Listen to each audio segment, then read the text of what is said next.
ഇന്ന് welcome my kitchen YouTube ചാനലിൽ നിങ്ങൾക്കായി തയ്യാർ ചെയ്യുന്നത് പൊന്നാക്കാരുടെ ട്രഡീഷണൽ ആയിട്ടുള്ള മുട്ടപ്പത്തിരി. എങ്ങനെയാണ് മുട്ടപ്പത്തിരി വെൽക്കം മൈ കിച്ചൻ സ്റ്റൈലിലായിട്ട് ഇൻഗ്രീഡിയൻസിലൊക്കെ ചെയ്യുന്നത് എന്നുള്ളതാണ് ഇന്ന് നിങ്ങളെ പരിചയപ്പെടുത്തുന്നത്. പൊന്നാരിയിലെ ഒരു ട്രഡീഷണൽ റെസിപ്പിയാണ് മുട്ടപ്പത്തിരി. പുറം നല്ല ക്രിസ്പി ആയിട്ടും ഉള്ളിൽ നല്ല സോഫ്റ്റ് ആയിട്ടുള്ള ഈ റെസിപ്പി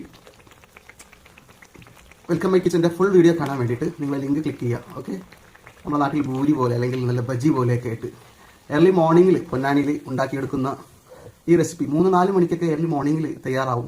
പുതിയ പിള്ളേരൊക്കെ വിരുന്ന് പോയവർക്കൊക്കെ സൽക്കാരത്തിന് ഇത് പ്രത്യേകിച്ച് തീറ്റിച്ചിട്ടാണ് വിടാറ്. പൊന്നാനിയിലുള്ള ആളുകൾ അത്രയും നല്ല സ്നേഹമുള്ള ആളുകളാണ്. അവരുടെ നാട്ടിൽ തന്നെ പറയപ്പെടാൻ ഒരുപാട് റെസിപ്പികളുണ്ട്. അതിലൊരു റെസിപ്പിയാണ് ട്രഡീഷണൽ ആയിട്ടുള്ള ഈ മുട്ടപ്പത്തിരി, മുട്ട ചേർക്കാതെ ഉണ്ടാക്കുന്ന മുട്ടപ്പത്തിരി.